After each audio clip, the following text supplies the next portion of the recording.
Welcome back, dear viewers, and to shed more light on the significance of this summit, we're joined over the phone by Mr. Abdel, political analyst. Good afternoon, sir.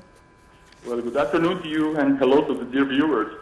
Our pleasure having you, sir. Well, sir, U.S. President Joe Biden is hosting a leaders' summit from across the African continent in Washington, D.C. on December 13th to 15th, 2022 for the U.S.-Africa Leaders Summit. And would you tell us more about the significance of this summit? The most important thing about, the most highlighted point about this summit, it represents the solid and strong role that Egypt is taking and making it real and strong as a leader of the African continent, yes, and as a voice of the black continent all over the world. Egypt has spoken as a leader of this continent in the G7, in the G20, in this summit in the USA. I believe that Egypt is taking the role of as a leader to represent the interests and the best interests of the continent, how to communicate, how to exchange interests with other associates, with other partners, partners in the world. As a symbol, we're talking about today about the USA. The United States is an important associate to Egypt and to many countries in the continent, and that's how we believe that we can focus and tackle on the positive points and make it even bigger, stronger, and also communicate on the economical base, which is a very important for the nation in both sides, whether in the U.S. or in Africa. Well, sir, do you agree that the summit is taking place at a critical time where international developments are imposing remarkable pressure and challenges on world countries? I believe that the timing speaks for itself. I believe that that summit is being held right afterwards Egypt was a part as a leader of the past summit with China and other Arabic countries in Riyadh, Saudi Arabia. Yes. That represents exactly the strategy, the very specific strategy of Egypt afterwards the revolution of June 30. We are taking the main head and the main title of our strategy, which is our own best interests as a nation. We are not calculated to the west or to the east. We are building our relationships with nations and leaderships all over the world based on mutual understanding and mutual interests, on tackling on the positive points and make it grow, make it bigger, make it stronger, and avoid any place for negative points. And of course, we send our own identity, our own strategy, our own best interests are not just a follower anymore. We are a leader in this arena, whether in Africa or in the Arabic East. Yes. Well, Mr. Rahman, since 2014, Egypt has placed the African continent on top of its priorities based on a firm conviction in its African identity. Would you shed more light on Egypt's role in the African continent since 2014? On the year of 2014, Egypt has come back to Africa, and Africa has come back to Egypt. Egypt was isolated from its roots in Africa for decades before. And now with Mr. President Abdel, the leader of this nation, he took the chance, and he took the decision, the critical and tough decision, to get back to our roots, to communicate again with our brotherhood, our flesh and blood brotherhood in Africa. We communicated with our associates. We eliminated any, or trying to eliminate any other influence, colonialism and influence, whether from the unity distance or other countries, or other any Western or Eastern countries.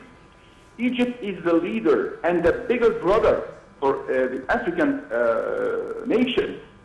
And with the historical ties, the historical relations that we have built for thousands of years, and it has started again and revived with the July 1952 revolution. And again, we are taking the leap of faith and remembering and reminding ourselves that our own identity, our basic identity, is in Africa. Yes. As Egyptians, as Arabs, as Africans. That's how this is the main identity. This is the main thought that Egypt is talking and speaking for Africa, the African nations, not only within the continent but abroad, whether the east or to the west. Mm-hmm.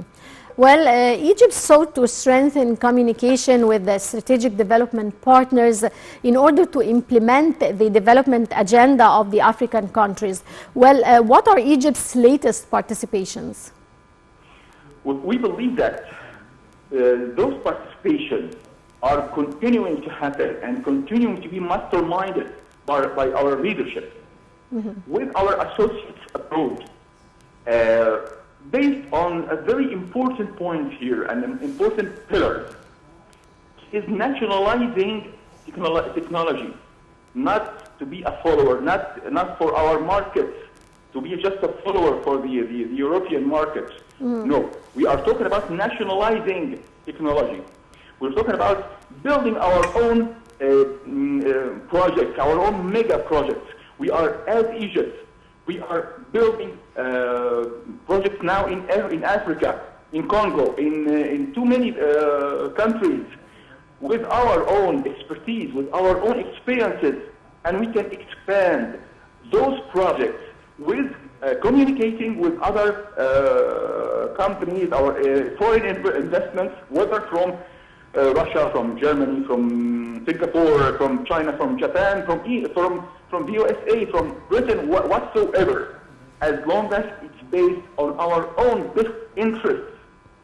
And we talk also about building our own projects with our own identity, with our own way of thinking, with our own deep and strong and long civilizations that exceeds the Western civilization with thousands of years, as Egyptians, as Africans.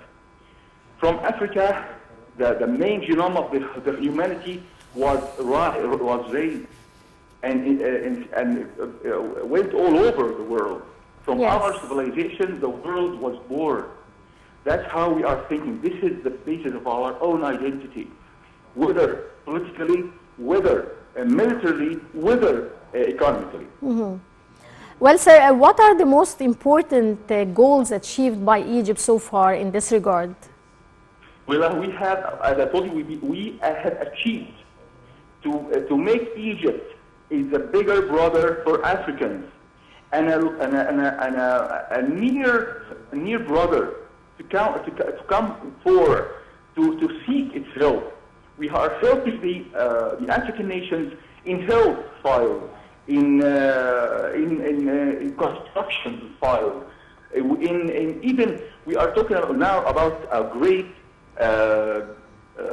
project, which is expanding and extending the old ancient river that was coming from Central Africa within our neighbors in the south, all over the way to our western bank of Nile, in western desert, yes, which made our own deserts one day, since 7 years ago, and before this, it was green. We didn't have desert by then, and we can have this back. We can have the true green Egypt again through such a broad project, which brings prosperity and growth to our own nation as here in Egypt, and also with our associates and brothers in the African continent. Yes. Well, how far does the summit demonstrates the United States' enduring commitment to Africa and increased cooperation on shared global priorities, in your opinion? Well, I believe that we are speaking to the U.S. right now as the way we should speak. We don't need the U.S. Help. We don't need them as observers of our own activities. But no, we are taking the U.S. as a partner. It's a partnership. We are trying to build. This is what the main strategy of Mr. Abdel, the president of Egypt.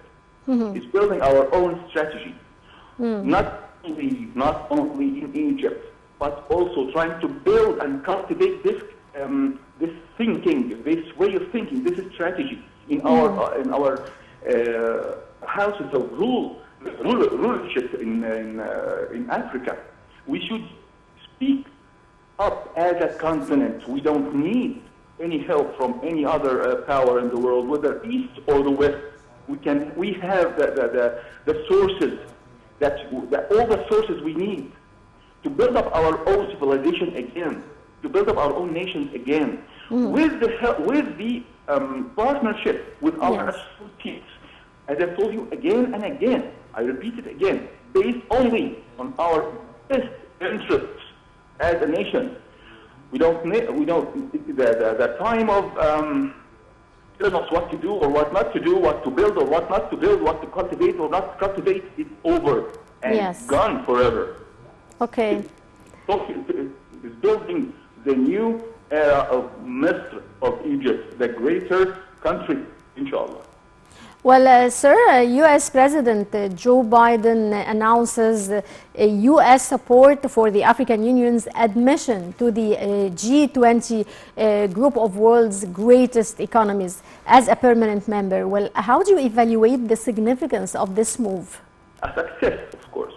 A very successful step based on our successful efforts, based on we have witnessed how Mr. Joe Biden, when he was here in Sharm el-Sheikh in COP27, how warm the meeting was with Mr. President Abdel Fattah al-Sisi. This is a very important sign of appreciation to our leader, and it means that we have stopped any way or any forces of hostility against our nation. We are making it clear. Be our friends, be our associates, whether you are in Russia, whether in the U.S., you are my partner with our mutual understanding and no previous terms of this relation. Yes. Well, sir, Egypt hosted COP27 in Sharm el-Sheikh, the UN Climate Change Conference, on behalf of the African countries to advocate for the interests of Africa and other developing countries. Now, how far Egypt was able to be Africa's voice during COP27? It had set the symbol, how to make it happen, how to make each and every part of this worldwide family live up to his responsibility. We made it clear by the statement, the very historical statement, the most important historical statement by Mr. Prime Minister Sameh Shukri, when he said that the European industrial revolution, it had made it so hard for the humanity to live up with it and to live on with it. They didn't took the humanitarian measures and the environmental measures. On the contrary, they have destroyed our environment. They have destroyed our climate. They even deliberately want to destroy our climate.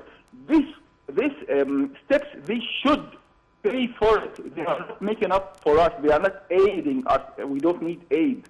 They need to pay for what they have done with their own hand, with their own measures of civilization, what they call it, the Western civilization.